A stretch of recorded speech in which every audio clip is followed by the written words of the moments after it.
very famous author, Suzeli Cheeksmill-High, wrote a book called Flow. And athletes understand this. We can achieve it in our day-to-day life, a flow state. But it really goes to a lot of that, how you quiet the mind and go through the process. One of the things that you taught me is that whenever I'm coming up to the ball, initially I didn't have any routine. Right. I was just like doing whatever, go there, hit the ball, and like go at it. And many of us who've ever seen sports, and now this is a science where people have these superstitions. They have to do the whatever it is. I think that I was watching a 30 for 30 ESPN on the Buffalo Bills and how they went to the Super Bowl 4 times in a row and lost 4 times in a row. And Jim Kelly was the quarterback at the time, and him and one of the other players, they would go to the same restaurant with the same corner table, with the same whatever, and have these routines, and that was a superstition. In fact, then the restaurant would literally take the chairs and the tables everywhere that the players went, just so Jim Kelly could have that same experience and the same food in the same sequence. And initially, a lot of us, may think, oh, these superstitions are like crazy. These people have like mental problems. But now there's a whole science about that you're coding in this sequence and these procedures of how to get into flow state. So as an athlete, and I watch this every time that you play, you go through a process of getting into the state of mind to get ready for a shot, no matter if it's a difficult shot, an easy shot, whatever it is. All of those things kind of disappear, and it's just you, the ball, and your process and sequence. Tell us about how, I do this on a daily basis or weekly basis, whether it's I wake up, we go through a certain set of sequences, like I've got my workout routine in the morning. How do you build those habits and build those sequences? Because I know you've also coached people about it. And how have you done it for yourself to get into that state of mind where, whether it's flow state or however you call it? Well, look, as it pertains to golf, it's like when you see a basketball player at the free throw line, the guys I think they're all taught to have a routine, and it's automatic. Usually the same number of bounces, lining the seams up, whatever, in shooting. Why is that important? Well, it's what JP says. It's the flow state, but more precisely, you want to make it so that your conscious mind is in the background, and you allow your abilities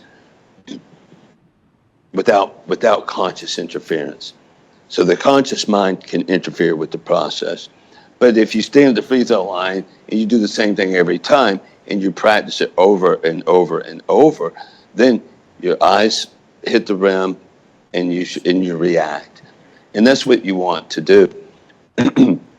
Golf's the same way.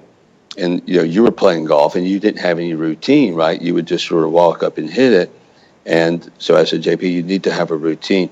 And the purpose of the routine, again, is to quieten the conscious mind and get you into a process where it just happens and you react. So, as far as any application to that to the rest of my life, I don't know. I probably need to look at that. Well, I definitely think that it directly applies to life and business and sequencing. Mm-hmm. We have cadences. The team knows. We have a book of the month. We have a weekly stand-up. We have an alignment meeting every month. We have 2 offsites every year. And that is a sequence. But that's easy when things are all good. And even the word good and bad is a judgment, right? Mm-hmm. And if in the game of golf, if all you said was, this is a good shot, this is a bad shot, or I did a good job, or I did a bad job on that shot or this position, that can completely mess up the whole process, right? Yeah.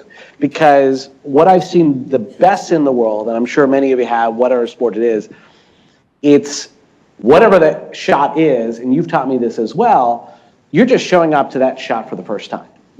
as opposed to, well, having the baggage from the previous shot. Or one of the things you've even taught me that I do, especially at some of the top courses I've played, is I do not watch the scorecard, because there's an emotional judgment that can happen there. So walk us through whenever the world perceives, hey, that's a bad shot that you did, or you have a bad score, how are you going to get out of this situation? What's your sequence? How do you go through that process? Yeah, that's really important. And you've done a really good job of remembering everything I've taught you. I'm impressed. Yeah, one thing Dr. Rotella emphasized to me is when you practice and you train, then that's a good time to be judgmental and to assess yourself. And you can say good and bad and all that stuff.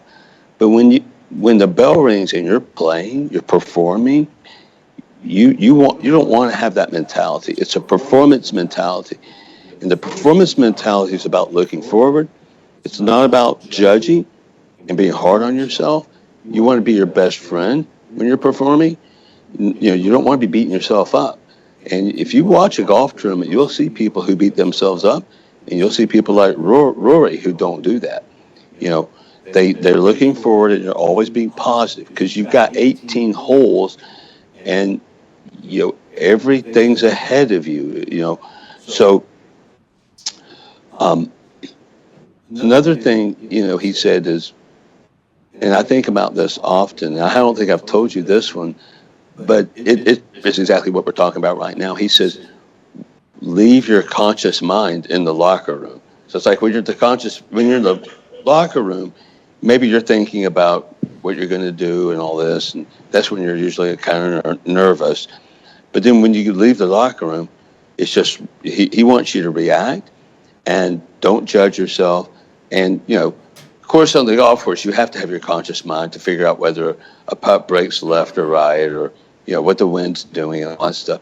But perform, and just perform and react. And then when you get done, then worry about your score. So I guess I told you at some point, don't worry about your score when you're out here. See, but that's what most people do. So if you're looking for an edge in golf, then you do those things. And this big tournament that I won in August, I felt like I had an edge, because I had gotten myself ready to play and wasn't going to worry too much about the outcome. And even in my matches, I had to win 6 matches. I felt like the guy I was playing was more worried about me than I was worried about him. I was really focused on my process, and I wasn't too worried about losing. It was okay.